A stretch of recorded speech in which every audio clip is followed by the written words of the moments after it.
apparemment, il y a eu quelques soucis. Merci de s'être rejoint malgré cela à nous, de façon à ce qu'on ait, le quorum.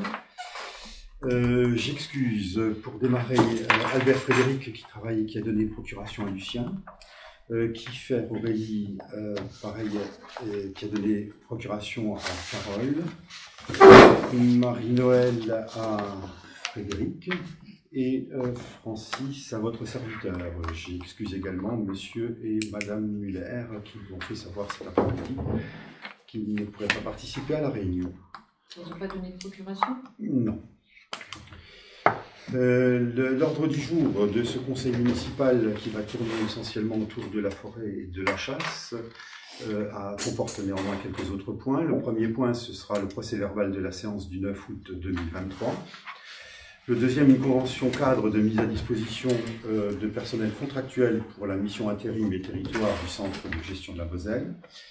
Le troisième point, l'inventaire des biens renouvelables acquis après avant le 1-1 2018, prix des bois, et dans la chasse, un certain nombre de points, la fixation de la consistance des lots, les éventuelles clauses particulières, les réservés enclaves, le prix des lots, le mode de mise en location, l'agrément des candidatures et l'autorisation de signature de baux, désignation de l'estimateur pour les dégâts causés par le gibier rouge, et enfin l'indemnité pour la confection de la liste de répartition du produit d'allocation de la chasse communale. Pour démarrer, donc, concernant le procès-verbal, y a-t-il des observations à faire par rapport au compte-rendu de la dernière fois? Si ce n'est le cas, comme d'habitude, on peut passer le registre des délibérations de signature.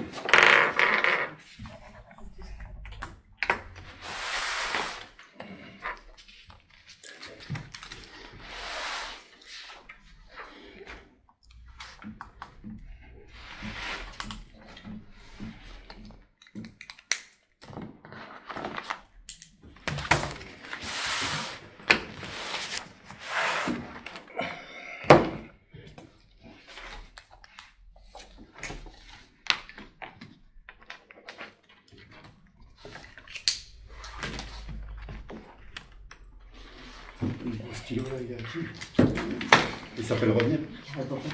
D'accord. On va quand même le tester. Pas mal, effectivement. C'est pas marqué Christian dessus. Ah, c'est vrai, c'est celui-là. Oui. Bien. Donc, il m'appartient de vous présenter quelques points, la convention cadre. Le centre de gestion nous accompagne pour nous aider à faire face aux besoins de recrutement ponctuels depuis une mission qui a été mise en place en 2018 et qui s'appelle la mission intérim et territoire. Ce service nous aide dans toutes les étapes du recrutement, sélection de candidats, édition de contrat de l'agent retenu, édition de fiches de paie. C'est une manière de pallier à une absence temporaire d'un de nos agents ou de renforcer un service suite à un accroissement temporaire d'activité. Pour rester sur le premier thème, une absence temporaire d'un de nos agents, ça peut être une secrétaire, ça peut être du personnel au niveau des écoles, les ATSEM par exemple, Frédéric, ça peut être au niveau du personnel technique. C'est vrai que dans certaines périodes, si pour une raison maladie ou autre, une absence devait être prolongée, ça pourrait, le fait de signer une telle convention, dont vous avez eu d'ailleurs un exemplaire, ça pourrait nous aider à pallier à cette carence. Ce qui est certain, c'est que l'adhésion à ce nouveau service ne coûte rien et ne nous engage en rien. C'est juste en bénéficier au cas où. Et donc le centre de gestion nous a transmis une convention type. Donc, je vous ferai grâce au niveau de la lecture. Vous l'avez certainement, si vous n'avez pas réussi ou si vous avez des insomnies, réussi à le lire depuis que vous avez été destinataire de cette convocation. On a un modèle de délibération qui nous est proposé, que vous avez également d'ailleurs en principe sous les yeux. Celui où il est noté qu'en considérant l'article L 452-44 du Code général de la fonction publique, qui prévoit que les centres de gestion peuvent recruter des agents en vue de les affecter à des missions temporaires ou d'assurer remplacement d'agents momentanément indisponibles ou encore de pourvoir à des vacances temporaires d'emploi,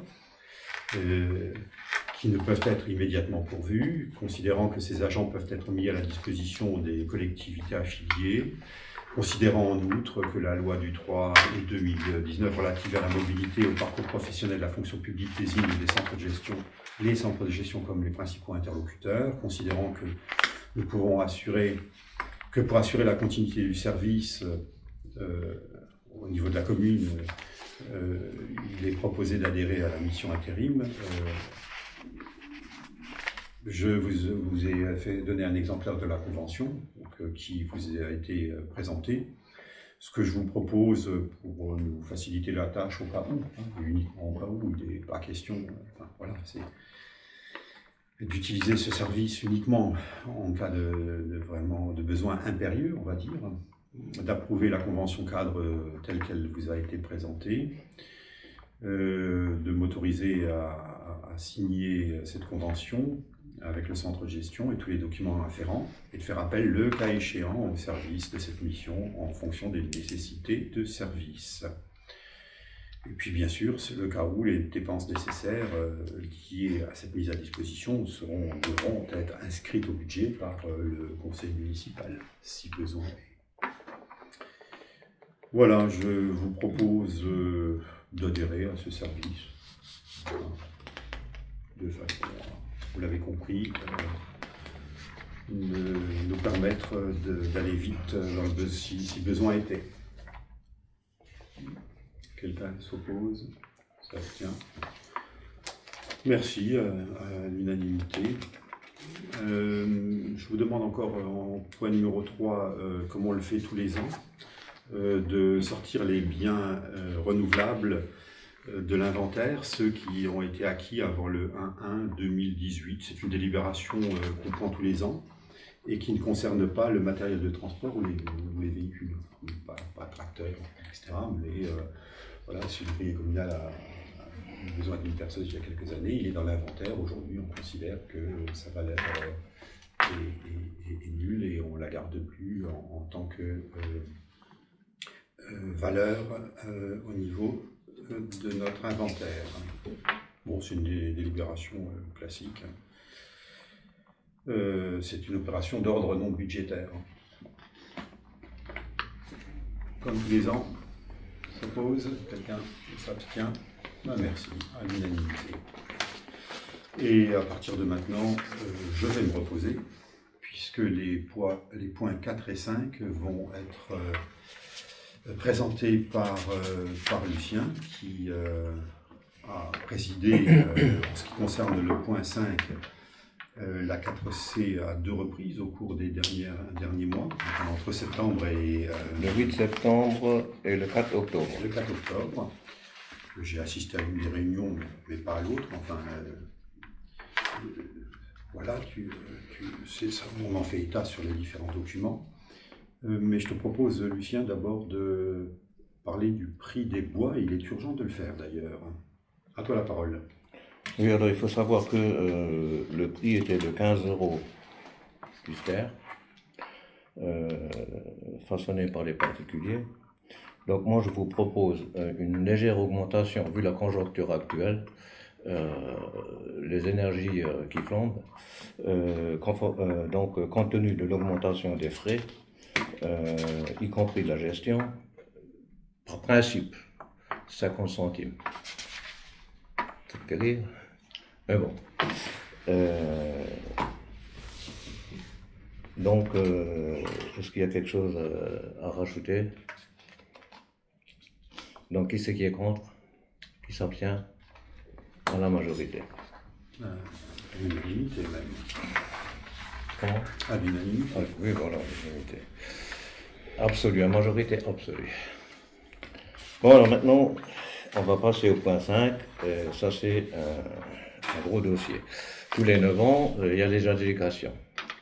Ça ne m'arrange pas trop parce que il y a 9 ans qui sont passés. Et chacun d'entre nous a pris de l'âge. Mais bon, il va falloir y passer. Sur certains, ça se voit plus que sur d'autres, Lucien. Comment? Sur certains, ça se voit plus que sur d'autres. Ah oui, ça, oui, voilà. Ça, c'est clair. Donc, on va passer à la fixation de la consistance des lots. Donc, il faut savoir qu'il y a 3 lots communaux. Hein. Là, Christian, il en a parlé tout à l'heure. La 4C s'est réunie le 8 septembre. Était présent donc moi-même, qui est le président de la commission, Erel Francis, membre de la commission communale, André, qui est aussi membre de la commission communale, Monsieur Redares Nicolas, représentant de l'ONF, Monsieur Parmentier André, représentant de la Fédération des chasseurs de la Moselle et Fonds d'indemnisation des dégâts causés par les sangliers, Monsieur Tritz Gérard, lieutenant de louveterie et représentant de la DDT, Monsieur Sibyl Bernard, centre régional de la propriété forestière, et Christian Schwartz, maire de la commune. Donc, nous sommes réunis le 4C et nous avons étudié tous les dossiers. Alors, on va commencer par la consistance des lots. Vous devez les réserver en classe, peut-être. Non, on commence par l'ordre du jour. Okay. La consistance des lots, Christian. D'accord. Hein, ça va? Oui, ça ne me dérange pas. Ça ne dérange pas? Enfin, en fonction de la réserve et des enclaves. La réserve des enclaves, on passera après comme indiqué sur le... Alors, la contenance des lots. Le lot numéro 1, il fait une contenance de 225 hectares. Ce lot est situé d'une part entre le banc de Remelfan, la RD 918, Bouzonville-Thionville, et d'autre part entre la RD 118, traversant le village et le banc de Bouzonville. C'est le lot 1 qui est derrière chez toi, si tu veux, qui a toute la plaine et les roseaux à l'arrière là-bas. Ah oui. Hein? Ouais. Vous vous situez tous à peu près? Voilà. Il contient environ entre 4 et 5 hectares de roseaux et landes et bordé par la rivière Lagnier. Donc Lagnier, elle fait une grande longueur du pont de Fraïfort jusque derrière Didin. Pas tout à fait jusqu'aux 4 ponts, mais c'est à peu près ça, sur toute sa partie sud. L'autre côté de Lagnier, il ne fait pas partie. Hein? L'autre côté de Lagnier. L'autre côté de Lagnier? Oui, il y a une partie. Oui, il y a une partie du pont jusqu'à la Larvèche, tu vois. Et après, on revient sur le barrage à peu près. Donc ça fait partie du lot numéro 1. Voilà. Mais vos plans. Tu as eu le plan vous avez tous été destinataires du plan et de la concession des lots. Enfin, vous avez eu tous le dossier. Donc sur le lot numéro 1, il n'y a pas de clause particulière à savoir. Donc on va passer au vote pour ce lot-là. Pas de questions déjà? Qui s'abstient? Qui est contre? Donc à la majorité absolue pour la contenance de ce lot. Alors, on va passer au lot numéro 2. Le lot numéro 2, c'est une contenance de 429 hectares. Ce lot est limité au nord, d'ouest en est, par le banc de Chemry des Deux, réserve Sibyl, Blandine et Sibyl Bernard, et le banc de Bouzonville, au sud et à l'ouest par la RD 918, Bouzonville-Thionville. Contenance 429 hectares, hein, je l'ai dit. Il contient 181 hectares de forêt. Alors, c'est pas compliqué. Ce lot, en partant de Bouzonville sur Chemry, il se trouve à votre droite. Château d'eau, tout ce qui est du côté droit en allant sur Chemry, y compris le château d'eau. Et le chemin qui va au château d'eau fait limite avec Chemry. Et après, ça va chez André et ça revient sur la route de Guélin. Mais la route de Guélin ne fait pas limite, c'est la lisière du Stockholz. Voilà. Vous vous situez avec ce lot? Pas de questions? On peut passer au vote. Qui est contre? Qui s'abstient? Adopter la majorité. Alors sur ce lot-là, par contre, il y a une clause particulière. Alors, préservation ou rétablissement de l'équilibre sylvo-cygénétique. La forêt communale comprend des parcelles en régénération sensible à l'abrutissement. Et si présence du cerf, ces parcelles sensibles à l'écorchage. Précisez ci-après. Alors, les parcelles sont les suivantes. La section 10, il y a 4 hectares de, la parcelle 11, 7 hectares 6, la parcelle 17, elle fait 1 hectare 5, et la 18, elle fait 2 hectares. Question? Donc on passe au vote. Les conditions particulières, c'est quoi ça? C'est clôturé, c'est chassable, c'est... Oui, c'est chassable, mais il risque d'avoir des dégâts s'il y a du gibier rouge. Hein. Par exemple, le cerf, sur l'abrutissement. Parce qu'il y aura des impositions de tir. Voilà, exactement. C'est exactement ça. Ça rentre dans les clauses particulières. Tout le monde sait ce que c'est l'abrutissement. Une question. Que signifie l'abrutissement? Pas sûr. Abrutissement. C'est le gibier qui mange le bourgeon terminal des jeunes arbustes.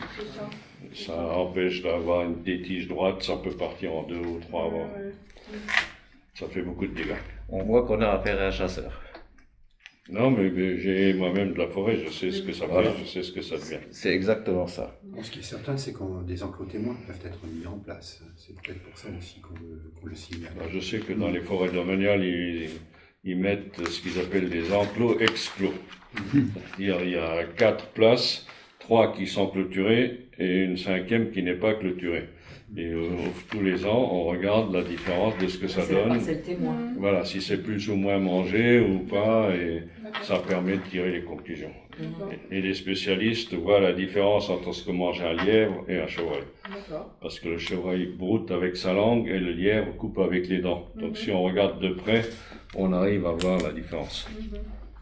Là, sur un des baux qui a été signé il y a 9 ans, il était noté, ce sera sûrement rajouté sous cette forme-là, des enclos témoins pourront être mis en place dans des parcelles en régénération afin d'évaluer le niveau d'atteinte de l'équilibre sylvo-cynégétique, notamment en mesurant les différences de croissance entre les zones protégées ou non. Ah, c'est ça.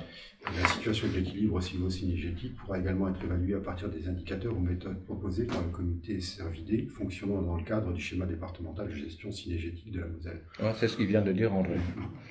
Ça confirme. Tout à fait. Alors on a le lot 3. Le lot 3, il a une contenance de 351 hectares. Il est limité à l'ouest, du nord au sud, par le banc de Chemry les deux, la réserve Chautus-Antoine, le bois communal et le banc d'Anzelin. Au sud-ouest, par la réserve Chautus, Marie-Thérèse, d'ouest en est par le chemin Nonnewald, puis en ligne droite jusqu'au château Saint-Six. Au nord et au sud, par la RD 918, Couzonville-Thionville, et la RD 118, traversant le village. Donc, si vous voulez, c'est tout ce qui est derrière l'église.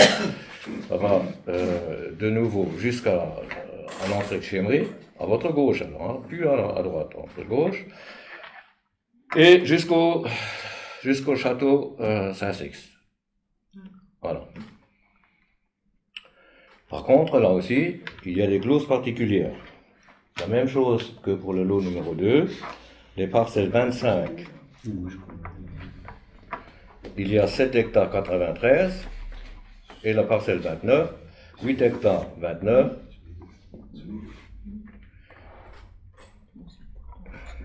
et un enclos, la parcelle 21, de 2 hectares 43. Il y a une parcelle de 2 hectares 43 qui est embrayagée. Hein. Voilà. Y a-t-il des questions pour le lot numéro 3?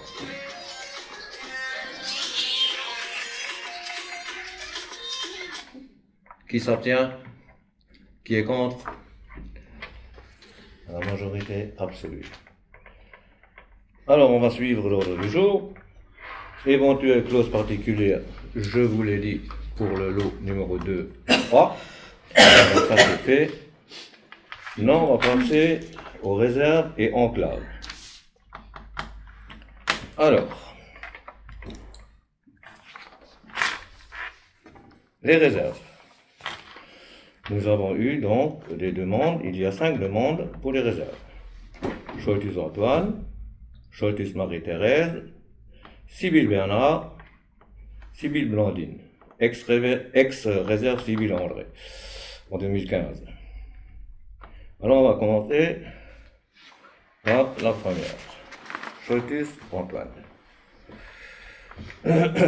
Alors Scholtus Antoine, dans la réserve sur le banc d'Anzelin, et étendu sur le banc de Freisroth, avec 11 hectares 04 arts et 85 centiares, sans enclave.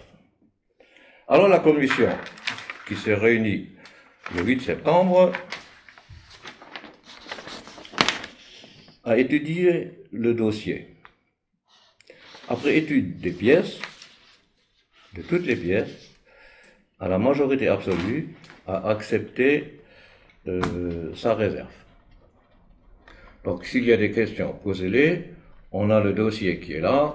Vous pouvez voir le dossier, c'est un pavé. Avec toutes les parcelles, les parcellaires, vous avez le plan. N'hésitez pas à poser des questions si vous avez un doute ou quoi que ce soit. Mais la commission a effectivement donné son avis favorable à cette réserve. Y a-t-il des questions? Donc on va passer au vote. Qui s'abstient? Qui est contre? À la majorité absolue, on accepte la réserve de M. Scholtus Antoine. La deuxième réserve, Scholtus Marie-Thérèse et consort, déjà réservataire en 2015.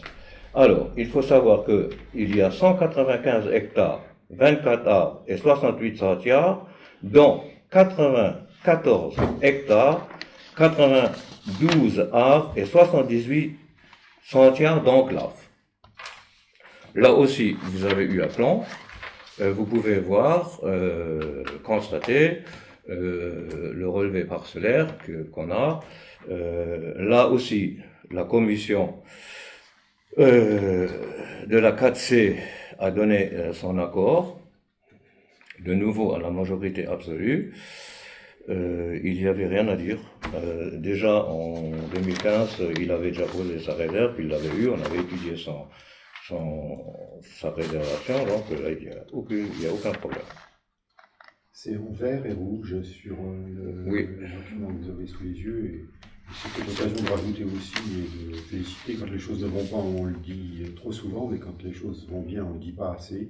C'est de féliciter et de remercier Joël pour tout le travail qui a été effectué sur ces plans, parce que ça a été des journées de travail. Il fallait affecter les différentes parcelles. Donc voilà, elle est là, il faut quand même la féliciter. Si on a un document aussi beau sous nos yeux, avec des couleurs superbement bien choisies pour l'encadrer chez nous à la maison, c'est bien grâce à elle. Il fallait le dire, Joël. Quand les choses ne vont pas, on le dit trop souvent. Ah ben c'est vrai qu'elle a fait un travail d'enfer. J'allais de toute façon à la fin, Christian, le mettre en avant, parce que c'est vrai qu'elle a fait un très très gros travail. Alors, donc la commission, après étude des pièces, a accepté à la majorité absolue ce dossier-là.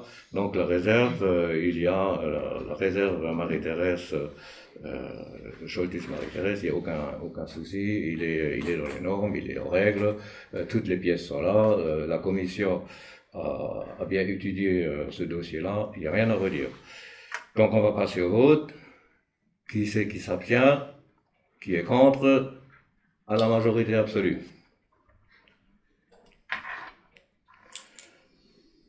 Le troisième dossier qui a été déposé, Sybille Bernard. également réservataire en 2015. Alors lui, il a 28 hectares, 26 arts et 30 centiares. Le dossier, il est conforme. Toutes les pièces, nous les avons étudiées à la commission. Il n'y a rien à redire. Il a été accepté à l'unanimité par la commission. Y a-t-il des questions? Le dossier là, hein, il n'y a rien à cacher, tout le pavé est là. Si vous voulez savoir une pièce complémentaire, n'hésitez pas à demander. Hein. Pas de questions? Donc on passe au vote. Qui c'est qui s'abstient? Qui est contre? Donc accepté à l'unanimité.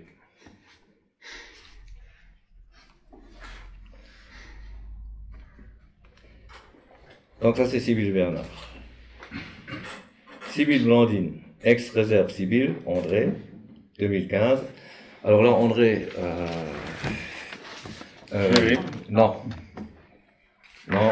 on la passera prochainement au conseil. Ton dossier, je peux te le dire, il a été accepté, il n'y a aucun souci. D'ailleurs, tu étais à la commission, tu es sorti quand on a délibéré. Ton dossier, il est complet, il n'y a rien à redire. Mais par contre, on ne prendra pas la délibération aujourd'hui parce que tu es obligé de sortir. Et à partir du moment où tu ne seras plus dans la salle, on n'aura plus le quorum. Donc, ce qu'on va faire, c'est qu'à la prochaine réunion du conseil, on passera... Ça sera d'être un peu plus complet. Le dossier un peu plus complet. Non. Non, nous. Ah oui, nous, oui, voilà. Non, mais là, il n'y a aucune crainte, je peux déjà te le dire, ça aurait été effectivement accepté, mais le problème, c'est que si tu sors, on n'a pas le quorum. Donc, on passera ça à la prochaine réunion du conseil. Alors là, on a effectivement une demande, une cinquième demande, c'est la réserve de Monsieur Kuhn, de Chemry. Alors là, on a effectivement un souci. La 4C s'est effectivement penchée sur le dossier de Monsieur Kuhn. Et je vais vous lire ce qu'il en est exactement. Alors, Monsieur Kuhn François, après étude des pièces déposées, il est constaté que les parcelles constituant la réserve n'appartiennent pas aux mêmes propriétaires d'après les relevés cadastraux.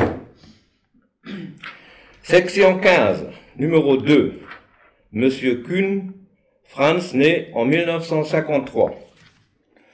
Section 15, parcelle 1, Monsieur Kuhn François, né en 1934, en tant qu'usufruitier de Monsieur Kuhn Franz, en tant que nu propriétaire.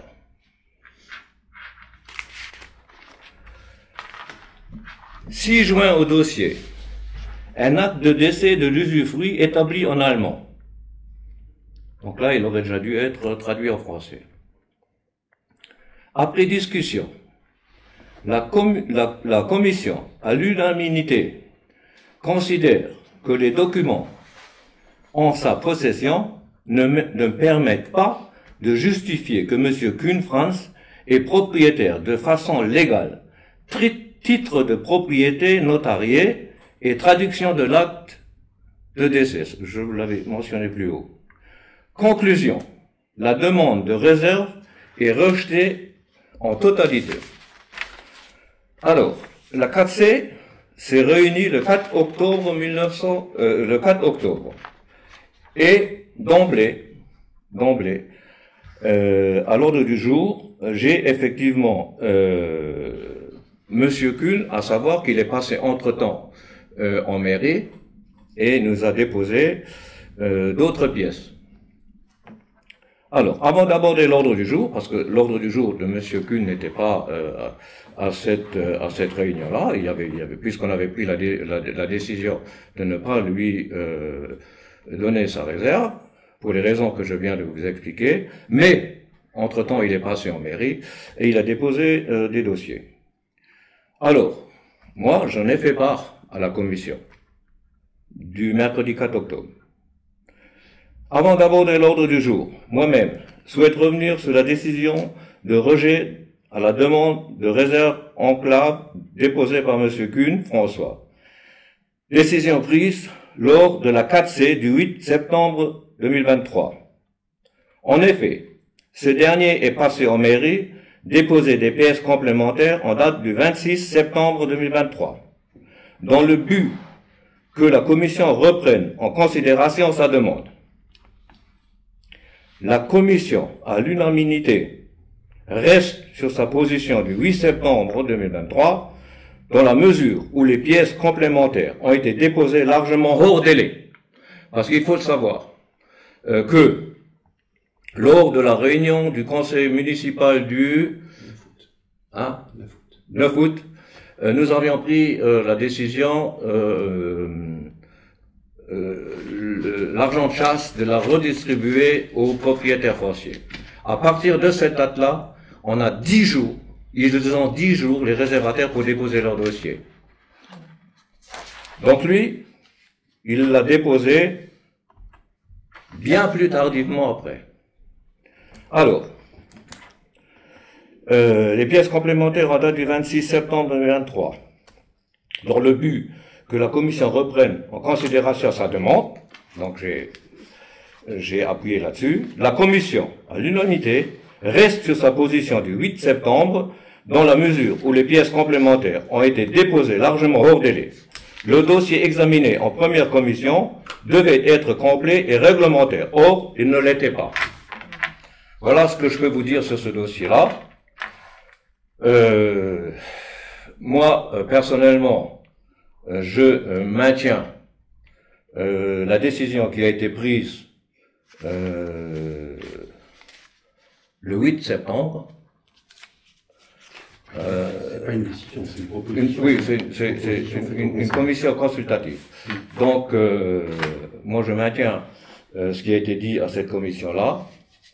Je vois pas pourquoi moi personnellement je devrais revenir sur une décision qui a été prise à l'unanimité. Donc, voilà où on en est aujourd'hui. Le dossier de M. Kuhn a été rejeté. Parce qu'il n'était pas conforme.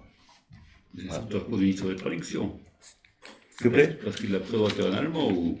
Non, parce qu'il a déposé son dossier hors délai. Il a ramené des pièces complémentaires. C'est ce que je viens de te dire. Après étude des pièces déposées, il est constaté que les parcelles constituant la réserve n'appartenaient pas au même propriétaire d'après les relevés cadastraux. Il faut que ce soit le même propriétaire qui dépose sa demande. Or, la section 15, numéro 2 appartenait à M. Franz, Kuhn Franz en 53, et l'autre parcelle à M. Kuhn François est en 34. Donc la succession n'était pas réalisée sur ce dossier-là. Donc nous, on ne pouvait pas accepter le dossier de M. Kuhn. Mais si M. Kuhn a levé le doigt, tu es président de la séance, si tu veux lui donner, tu peux, si tu veux pas, tu as le droit aussi. Je voulais juste te dire qu'il a levé le doigt. Il a levé le doigt, M. Kuhn. Oui. Donc vous dites en rapport à l'acte de décès, il y a la convention franco-allemande qui est parue en 1975 de journal officiel qui dit qu'un acte de décès, un acte de naissance, un acte de mariage n'a pas besoin d'être légalisé ni retranscrit. Oui, M. Kuhn, mais je vous dis juste, je suis d'accord avec vous, mais ça c'est un détail. Le gros problème chez vous, c'était au sujet de la succession. Et ça, vous le savez, monsieur Alain Kiner est venu vous le dire à plusieurs fois. Vous aviez eu le temps de vérifier votre succession. Il l'a dit, Alain. Et il est venu me voir personnellement. Je peux vous le dire, je le dis, j'ai rien à cacher. Et il m'a dit, oui, Monsieur Kuhn, il aurait dû le faire bien auparavant. C'est vrai. Voilà. Bon, enfin bref, on va pas polémiquer là-dessus. Moi, je vous ai dit le résultat de la commission de la 4C du 8 septembre. Votre dossier n'était pas en règle. Et c'est tout, que ce soit vous ou que ce soit un autre, ça aurait été exactement pareil, Monsieur Kuhn, exactement pareil. Écoutez, c'est quand même des représentants de la DDT, c'est des représentants de la Fédération des chasseurs, ce sont des gens qui savent de quoi ils parlent. Effectivement, c'est même eux qui ont soulevé le problème, Monsieur Kuhn, et qui ont trouvé effectivement le problème de la succession qui n'était pas. Et ça, Monsieur Kuhn, vous pouvez pas le nier. Moi, je nie rien du tout. Voilà. Donc c'est tout. On n'est pas là pour polémiquer. Ça n'a pas besoin d'être légalisé ni retranscrit. Nous, Monsieur Kuhn, on a jugé sur. sur. Le foncier n'a pas fait les choses en temps et en heure. Je vous ai déposé à la demande de la secrétaire un acte international, une copie de la donation, où j'étais pas obligé. Maintenant, j'ai rien d'autre à dire. Hein. Je vous demande pas de forcer quelque chose. Hein. Voilà. Non, mais c'est pas du tout ce que je veux dire. Nous, Monsieur Kuhn, on a jugé sur pièce. On a jugé sur pièce. Croyez-moi que ça n'a pas été facile. On aurait bien aimé vous donner gain de cause, mais le souci, c'est que à l'arrière de tout ça, Monsieur Kuhn, c'est que on est hors délai, et effectivement, il y a des gens qui étaient présents et qui ont compris la chose, et qui, si effectivement on allait vous donner gain de cause, pouvaient saisir les instances et dire voilà, et qui aurait été embêté, ben c'était nous. Donc à quelque part, Monsieur Kuhn, nous on a fait tout dans les règles de l'art, et je le répète, que ce soit vous ou que ce soit un autre, ça aurait été exactement pareil. Voilà. Je le regrette, mais c'est comme ça. C'est la loi, c'est les textes, cahier des charges qui précisent, et puis voilà. C'est comme ça. Donc maintenant, l'affaire est close. Moi je vais passer au vote. Donc sur la réserve, Monsieur Kuhn, elle a été refusée. Qui s'abstient? Proposition de refus. Oui, proposition. Tout à fait, on parle bien de la 4C, c'est des propositions. Donc, la réserve de Monsieur Kuhn, je vous ai expliqué en long et en large les détails. Qui c'est qui s'abstient? Qui est contre? Donc, à l'unanimité, on refuse la demande de Monsieur Kuhn.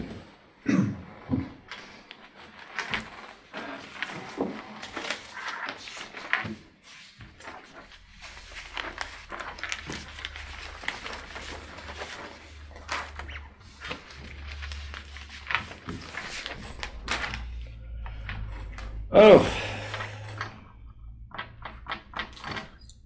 le prix des lots.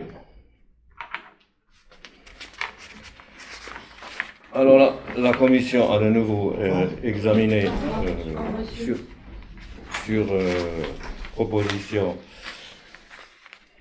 Alors là, c'est la proposition c'est pas la proposition de la 4C, c'est les délégués de la commune qui ont proposé et dont la 4C a donné son avis.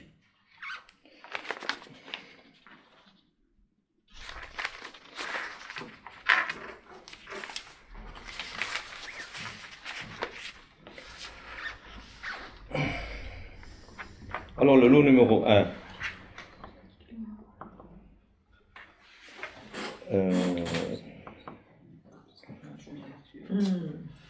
Le prix a été fixé à 1301 €. C'est le lot numéro 1. Le numéro 1, c'est celui dont je vous ai parlé derrière Didin. Hein. Je t'ai demandé pourquoi le 1 €. Alors, le 1 €, tout simplement. Ce lot-là, il a été remis en adjudication parce que l'adjudicataire était décédé et donc ce lot a été remis en adjudication. Monsieur Schneider l'a emporté par enveloppe cachetée, donc chacun des candidats a mis un prix et pour faire la différence, Monsieur Schneider a mis 1 euro en plus. Et si j'avais été lui, j'aurais même mis 50 centimes. 53 par exemple. C'est ce qu'il faut toujours faire quand vous avez un appel d'offres. De toute façon, ça s'était pas joué à 1 euro près. Non, tout à fait. Exactement. Donc, on maintient ce prix-là, 1301 euros pour le lot numéro 1. Donc on va passer au vote. Et il n'y a pas de question? Non. Qui s'abstient? Qui est contre? À l'unanimité. Alors, le lot 2, c'est un peu plus compliqué. L'intéressé, c'est Monsieur Colette, qui est adjudicataire encore à l'heure actuelle où je vous parle. L'intéressé a sollicité une réduction du loyer passant de 8, parce que le prix à l'heure actuelle, le loyer à l'heure actuelle, il est de 8 000 euros. Donc lui, il nous fait une proposition, enfin une demande, une réduction de 3 000. Donc de passer à 5 000. Soit une diminution de 3 000. Motivé par une surface boisée mise à blanc. Donc c'est vrai que... C'est la parcelle qu'on a déboisée. Voilà. Non, sur l'autre côté, sur Guélin. Il y a toute une sapinière qui a été rasée. Par une parcelle mise à blanc, une forte diminution du gibier et une forte augmentation des frais de dégâts causés par les sangliers. Ça c'est vrai, André. Hein. Toi tu peux en parler. Ça risque de s'inverser, mais pour l'instant c'est vrai. Voilà, donc André, il les paye aussi. C'est vrai que c'est... Quand les chasseurs vraiment tous, ça devient cher.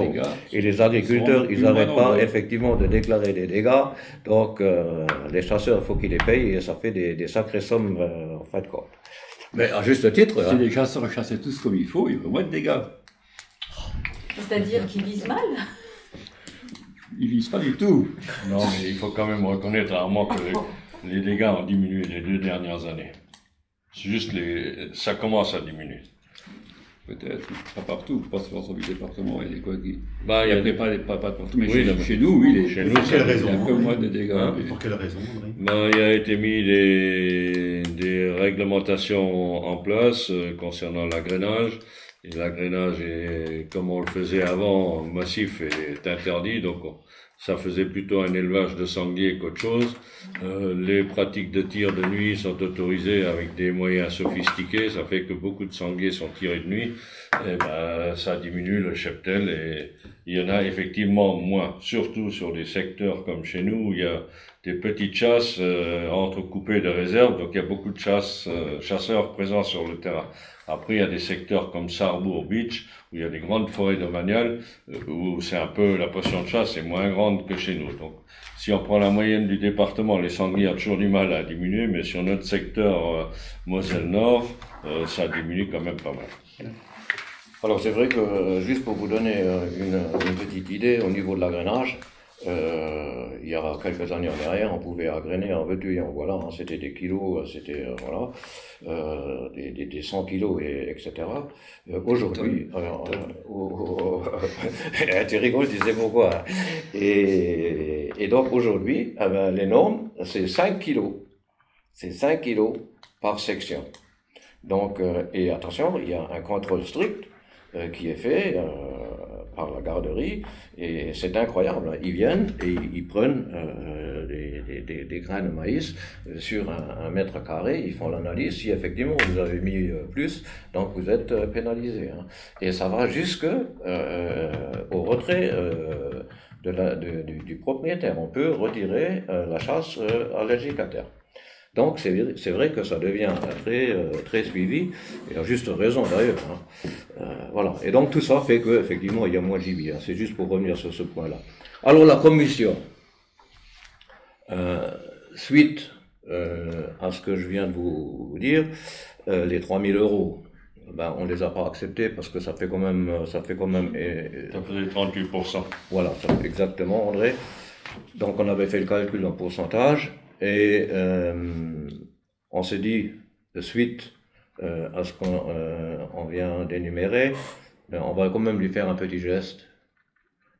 Parce que le lieutenant de louveterie de la DDT nous a quand même dit que sur tous les lots, pratiquement sur tous les lots, sont en diminution, André.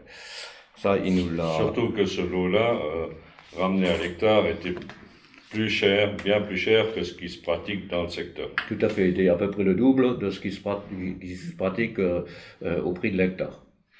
Donc on lui a fait un petit geste, on a proposé 500 € de diminution. Donc au lieu de 8 000, on est passé à 7 500. Voilà ce que la commission a proposé. Est-ce que vous avez des questions à poser à ce sujet-là? Non. Je crois qu'on a été explicite. On a un technicien, André, qui vous a expliqué les attenants, tout ça. Bon, alors on va passer au vote. Qui s'abstient? Qui est contre? Donc, à l'unanimité, on a fixé le prix à 7 500 €. Ensuite, on passe au lot numéro 3. Alors, le lot numéro 3, il faut savoir qu'il était à 3 000. Le prix était à 3 000. La commission a proposé une augmentation de 150 €. Et pourquoi? Parce que justement, par rapport à l'enclave qu'on a refusé à M. Kuhn, le lot est augmenté de 11 hectares. C'est ça ou 14? 14 hectares. Hein. C'est 14 hectares. Donc je ne l'ai pas. Voilà. Oui, 14 hectares. Donc c'est ça. Donc on a fixé le prix du loyer à 3 150 € pour le lot numéro 3. Question? Du coup, l'argent de chasse reviendra de toute façon à M. Kuhn. Oui. Oui. Oui. Oui. Forcément. Voilà. Oui, c'est ça. Il n'aura pas le droit de chasse sur ces 14 hectares, mais il aura l'argent. Forcément. D'accord. Forcément. Donc le prix est de 3 150 €. On va passer au vote. Qui s'abstient? Qui est contre? À l'unanimité. Voilà. Donc le prix, il a été fixé. Maintenant, on n'en a pas fini. Hein. Le mode de mise en location. Ça n'arrive que tous les 9 ans. Le mode de mise en location. Agrément des candidatures et autorisation de signer les baux de chasse. Donc c'est moi qui vais les signer si vous me donnez l'autorisation. Alors, mode de mise en location. Il faut savoir qu'il y a plusieurs modes de location. On peut avoir de gré à gré, c'est-à-dire que l'adjudicataire en place nous demande le gré à gré. Gré à gré, vous savez ce que c'est. Le gré à gré. Le gré à gré, c'est... Vas-y, fais-toi plaisir, explique-nous. Le gré à gré, c'est, voilà, tu viens me voir et tu me dis, écoute, je suis intéressé de reprendre mon lot de chasse, est-ce qu'on peut discuter verbalement, et voilà. Donc ça, c'est le gré à gré, on discute. Priorité au sortant. Tout à fait, ah oui. Alors, s'il ne demande pas son gré à gré, il la laisse filer et il va en adjudication. En adjudication, tout le monde pourra y participer. Mais il aura toujours encore son droit de préemption. C'est-à-dire que si par exemple, moi je suis adjudicataire du lot, André, il va mettre plus que moi. Moi je mets 1000 euros, lui il va mettre 2000. Mais sous enveloppe. Non, en adjudication. Non, Là c'est en chacun adjudication. Là c'est en adjudication. C'est Donc ouvert. c'est à la bougie. Ah oui. C'est à la bougie. Lorsque la bougie éteint, le plus offrant a le lot. André, n'oubliez pas, il a mis 2000. Moi, j'ai mis 1000. Mais j'ai mon droit de préemption. C'est-à-dire que on va me questionner et on va me demander si, effectivement, je suis intéressé à le reprendre. À 2000. Et c'est là, Mais- il met 2001. Non, non, non, non, non, non. Non, non, non, non, non, non, non. Non, c'est fini. Italien. 2000. Si je suis d'accord pour le reprendre à 2000, je l'emporte. Si je dis non, eh bien c'est André qui l'aura. Voilà. Ça c'est donc, on passe à l'adjudication avec un droit de préemption. Alors, les trois locataires nous ont tous les trois, demandé le gré à gré. Donc, le 8 septembre, on avait déjà étudié le lot numéro 1 qui était Philippe Scholtus, puisqu'il avait lui seul, avait mis un dossier complet, c'est-à-dire avec la caution bancaire, enfin son dossier était complet. Donc on a déjà examiné le 8 septembre son dossier et la commission a effectivement donné son accord pour le gré à gré parce que le dossier était complet. Voilà. Donc c'était une proposition de la commission d'accepter ce dossier-là. Le lot numéro 3. Comment? Le lot numéro 3. Oui, le numéro 3. Celui-là qui est numéro 1. Ah non, le numéro 3, Philippe Scholtus, là.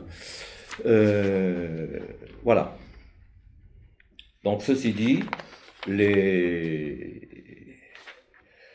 trois locataires ont demandé le gré à gré.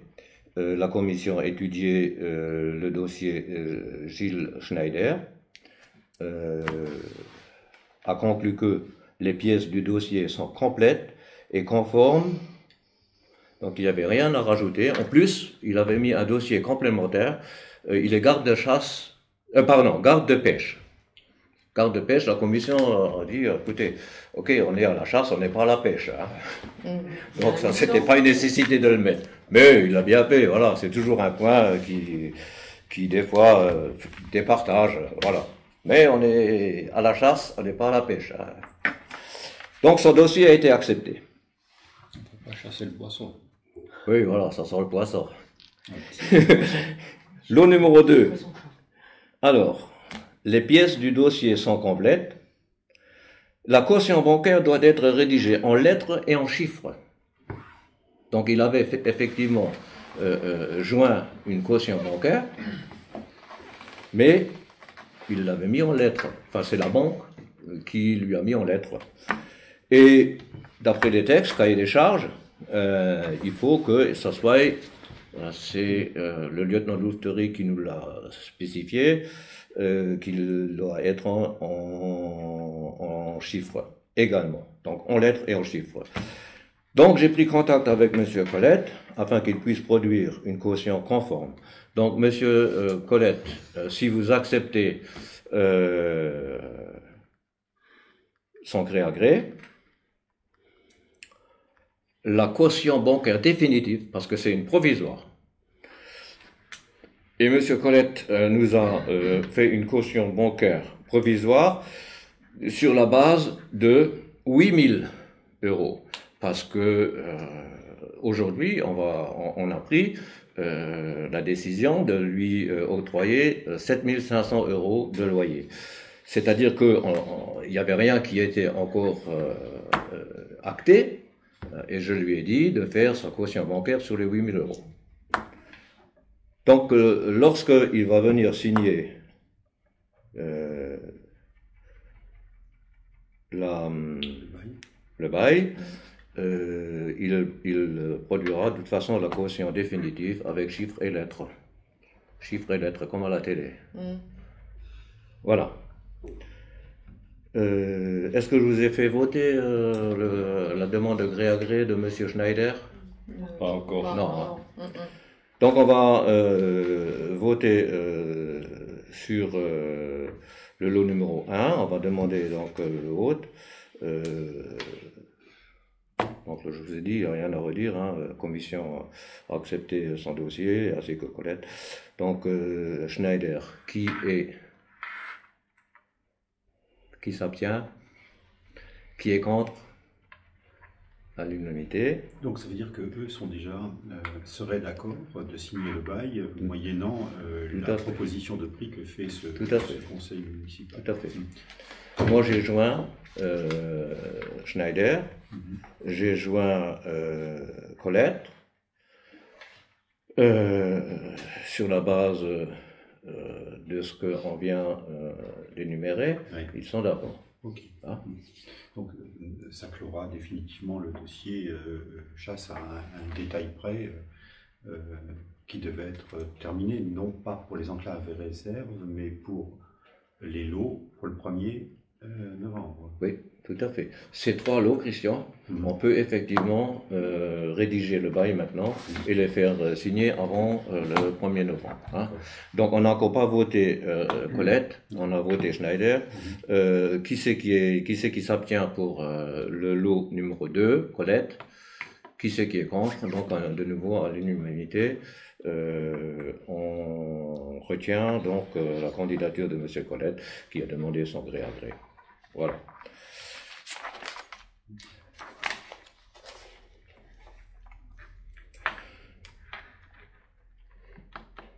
Donc, le mot de mise en location, agrément, candidature, autorisation et signal légaux. Soltus, ça a été voté. Je vous demande quand même. Soltus, ça a été voté. Oui. Parce que je regarde si je vois.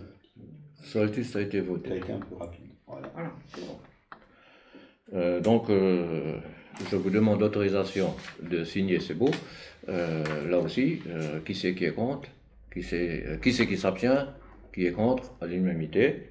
Donc c'est moi qui signerai les 3 baux, de ce que je vous ai énuméré. Et pour les réserves, il n'y a pas de signature ou quoi que ce soit? Non, on a pris la décision, on a passé au vote, les 4 réserves, on accepte ces réserves, suite à la commission de la 4C qui a étudié ces réserves et qui n'a rien à dire à part le dossier de M. Kuhn, le réserve de M. Kuhn, où effectivement il y avait des choses qui n'étaient pas cohérentes, le dossier n'était pas complet, donc voilà. Mais il n'y a pas de signature, c'est le conseil municipal qui est souverain et qui a accepté ces 4 lots et refusé le 5e, pour les raisons que je vous ai indiquées. Et je vous ai systématiquement posé la question, est-ce que vous avez des questions à poser? C'était là le moment. On a toutes les pièces qui sont là, on peut vous les montrer.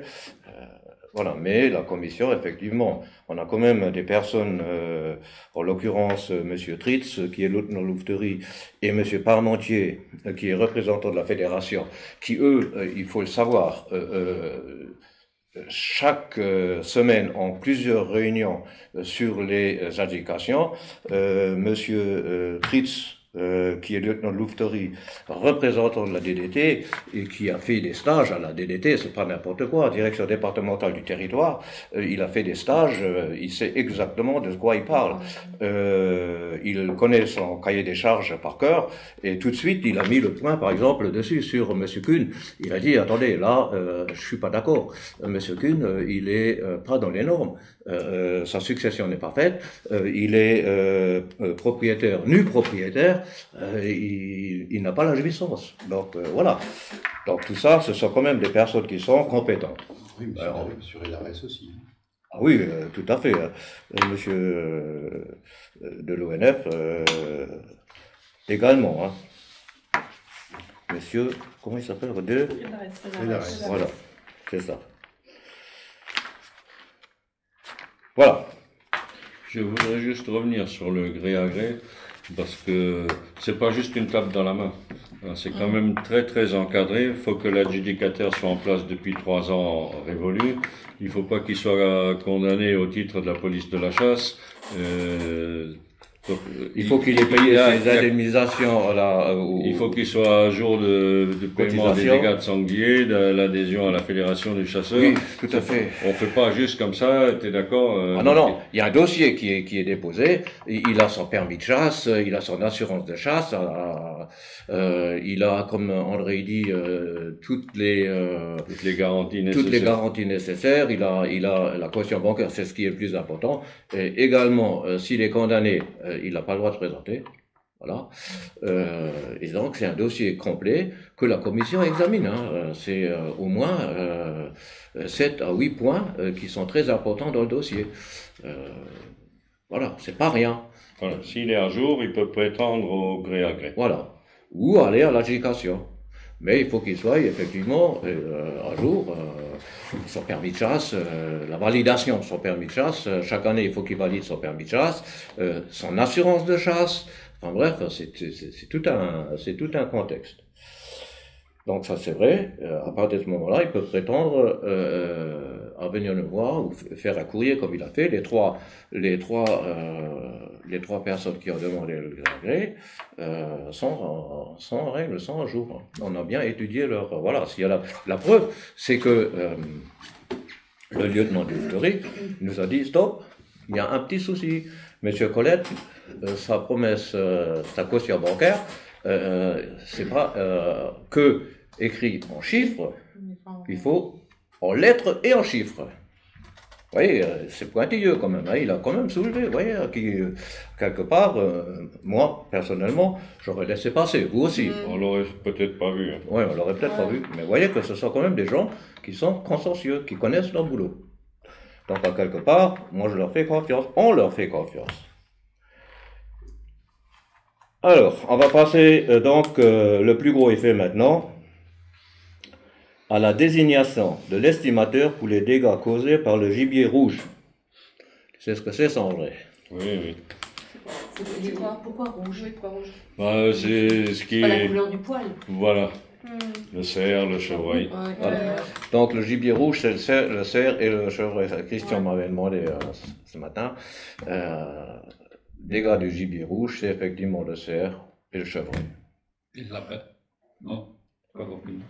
C'est encore différent. Ça, c'est encore encore une différent. catégorie à part. et Ça, des c'est dégâts à catégorie à part. part.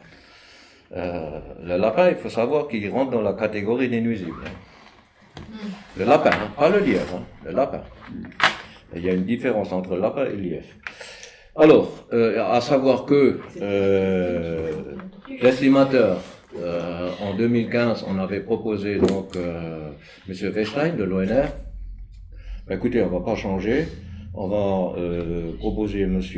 Redares, qui est le garde de l'ONF. Hein, on va pas changer.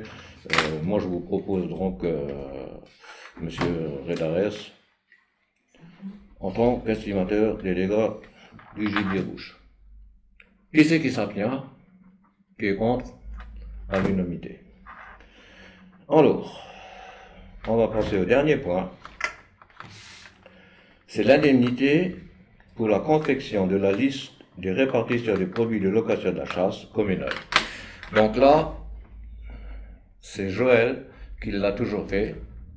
Et croyez-moi que c'est pas... aujourd'hui, ça va peut-être un peu mieux, mais parce qu'elle a un logiciel qui... mais croyez-moi que c'est du boulot. Et ça, c'est un sacré boulot, parce que c'est une répartition qu'il faut répartir entre tous les propriétaires fonciers. Donc moi, je vous propose de nommer Joël. Étant concerné, on lui a demandé de sortir. Oui, mais c'est très bien, parce que de toute façon, on allait, avant de voter, on allait lui demander de sortir. Donc, déjà dans un premier temps, qui s'abstient? Qui est contre la proposition que je viens de vous faire de nommer Joël en tant que pour la répartition des produits de la chasse? Moi, je ne suis pas contre, mais je demande juste qu'une chose, c'est que ce soit fait en dehors, comme elle le fait jusque-là, en dehors des heures de la mairie. Oui, ça je peux vous le préciser aussi. C'est bien de me le rappeler, Christian. Elle a toujours, alors ça, elle le fait pas pendant ses heures de travail. Elle le fait toujours après ses heures. Donc vous allez me dire oui, mais si, elle reste en mairie après ses heures et elle fait la répartition. Elle travaille sur ce dossier-là. Donc à savoir qu'elle est rémunérée 4%. Sur les dépenses, elle reçoit 4% sur les dépenses et 4% sur les recettes. Sur la rentrée de l'argent de chasse. Donc 4% de dépenses et 4% sur les recettes. Donc ce qui fait 8%. Mais il faut bien... Non, ça ne fait pas 8% parce que 4% sur les recettes, on est d'accord. Oui, d'accord. Mais sur les dépenses, la part communale, puisque la commune est elle-même propriétaire et elle reçoit de l'argent de chasse, sur cet argent de chasse, elle n'est pas rémunérée. Donc ça représente, je ne sais pas, le montant total, c'est 12 000 quelques euros. 800 euros. Non, mais l'argent de chasse moins les 4 500 de la part communale. De la part communale. Sur la part communale, elle n'est pas rémunérée puisque c'est de l'argent qui ne sort pas de la caisse. C'est pour ça qu'il précise bien 4% sur les recettes, 4% sur les dépenses, ça ne fait pas les 8%. Ouais, c'est juste. Tout à fait. À savoir que dans le temps, c'était le percepteur qui faisait ça, Oui, mais ça coûtait 11%. Ah oui. Exactement. Donc, Tout à fait. Donc on est gagnant. ils se sont déchargés de ça et ça nous coûte quand même nettement moins cher. Oui, mais bon, c'est un casse-tête, André, comment Oui, dire que... non, mais c'est juste pour Oui, c'est vrai. dire qu'on fait quand même une économie par rapport à ce qui se pratiquait avant. Tout à fait. Là, on est content d'avoir quelqu'un, et deux, quand on regarde, tu viens d'annoncer un tarif net, bon, c'est une histoire à peine plus que 800 euros, c'est pas net, c'est pas excessif au regard du travail à réaliser. Bon ben, écoutez, on va donc passer au vote, qui est pour les 4% des dépenses et les 4% sur les recettes, qui s'abstient, qui est contre, donc en unanimité. Moi je n'ai fini aujourd'hui. Ouais.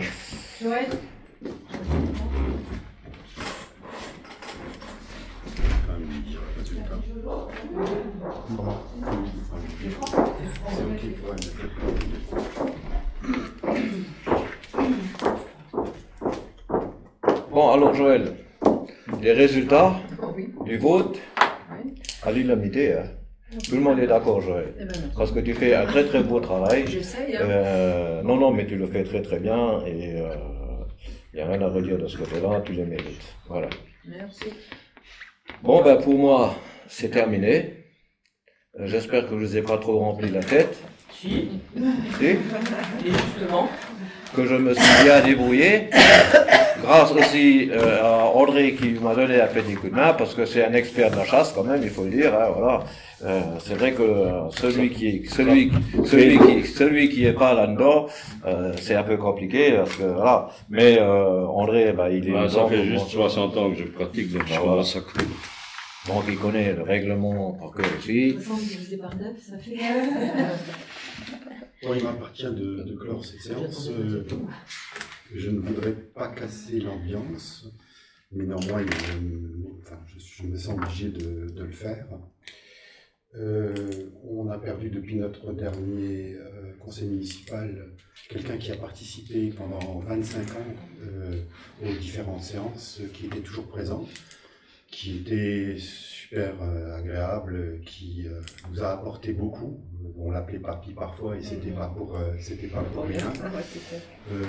J'étais un peu perturbé en début de séance avec le retard, excusez d'Armand, c'est en début de séance que j'aurais dû le faire. Mais en la mémoire de Jacques, je vous propose d'observer une minute de silence.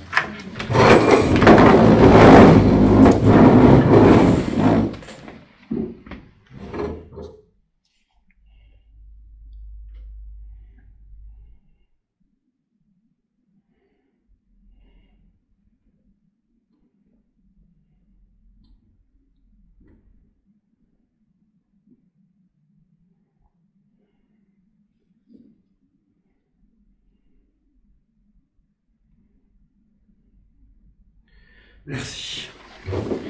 Voilà, donc la séance de ce conseil se termine.